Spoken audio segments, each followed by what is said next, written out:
Здравия вам, Олег! Задумка хорошая и своевременная. И хотелось бы, чтобы вы начинали всегда словами моего обращения «Салам сире, халах чунаши». Приветствую и почитаю вас, народы Духа, Отца, Творца. Почему это важно? Так как мы все на самом деле являемся таковыми по своему рождению.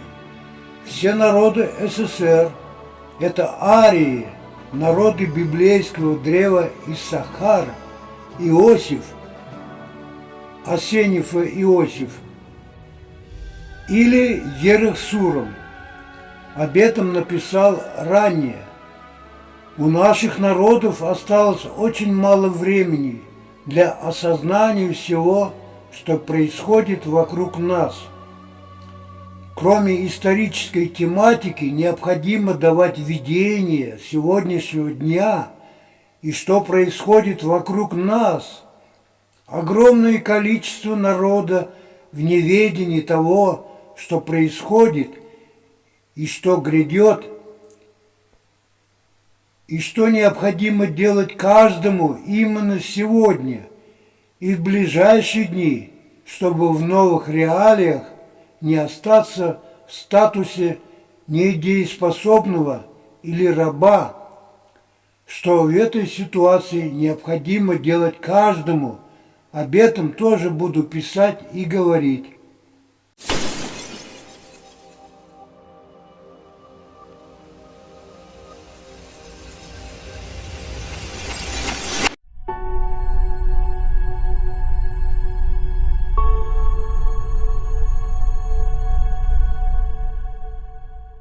Салам сире, халах чун оши.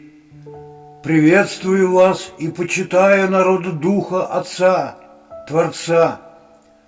Олег Самана, искренне вас благодарю за этот ролик. Мне было очень приятно и радостно, осознавая то, что есть достойные люди в нашем народе.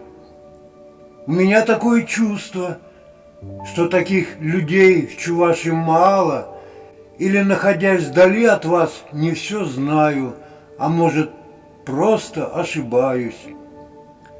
И все же мне очень обидно, что никто не занимается трансформацией и развитием чувашского алфавита. При решении этого вопроса открываются такие большие горизонты в познании нашего языка, и при этом и нашей древней культуры и истории. В своих работах я шел уже со всеми твердыми и мягкими согласными. Без этого невозможно понять и осмыслить все, о чем пишу и говорю. Мне историю открывают те или иные древние слова. Вы можете верить и не верить, и в этом ваше право. Но вам не обмануть собственное сознание и подсознание, говорящие и вселяющие в вас чувство сомнения, и при этом у вас зарождается зерно сомнения в предыдущих ваших познаний. И, конечно же, только от вас зависит, созреет ли это зерно, или сгинет, или сгниет в молочном цвету. На протяжении многих лет пытался донести до нашего народа, насколько велика и трагична древняя история народа. Подтверждающим фактом к вышесказанному является сарматский род Дула, или он же род Ерах Суром, что есть ключ к древнейшей истории нашего народа. Под этими именами скрываются библейские персонажи, представители 5 колен народа Израилева, Исриар, из 12 Богом избранных библейских колен. Под именем Ерех скрывается дочь верховного жреца Иерихона, древнего Египта, Асенефа, представлявшая род хранителей веры земной, коими являлись и являются представители библейского колена Иссихар, из которого происходит Асенефа Ерех, что означает идол, или, как принято ныне называть нас всех, идолопоклонники.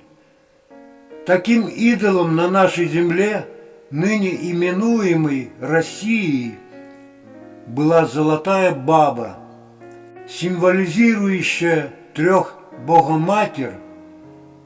Первая богоматерь Сехмет, родившая Осириса, по Библии он Исав Эдом, Эдем.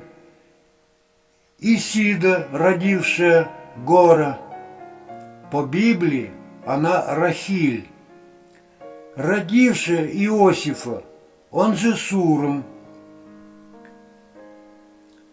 Третий Богоматерь всем нам известна и почитаемая Дева Мария, Мать Иисуса, который является прямым наследником колена Иссахар по материнской линии.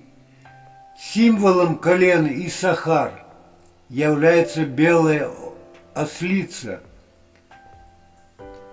Вспомните въезд Иисуса в Иерусалим на белой ослице, где народ восклицал: «Осанна!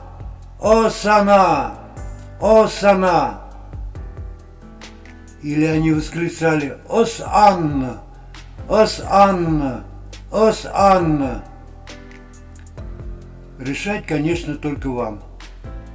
Какие слова принимать на веру? Те, что в Библии, или те слова, которые вам написал здесь? Это ваш выбор. Отсюда и рождается истина для вас.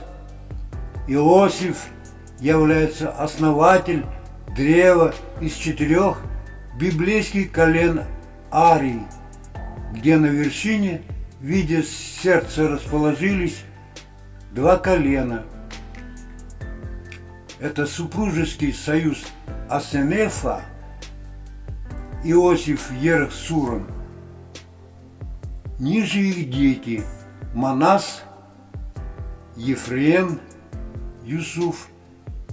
Еще ниже внебрачные дети Иосифа и Валы, Дан и Нафтали. Но вместо Нафталии в этом древе присутствует колено Вениамина из колена Иуды. Все это вы видите каждый Божий день, созерцая герб Чувашии.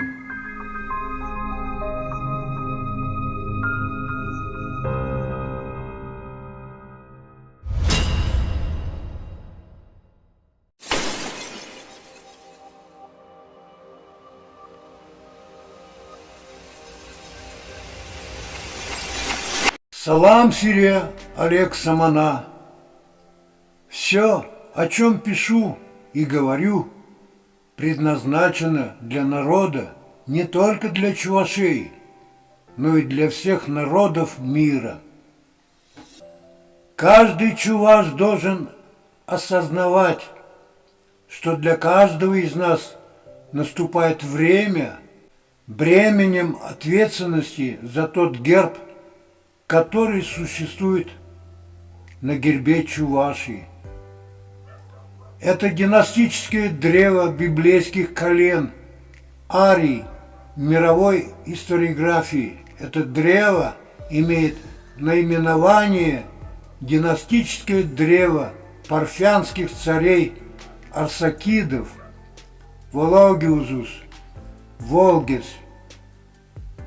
Именно это слово стало основой к возникновению таких названий Волга, Вологда, Волхов, волхвы,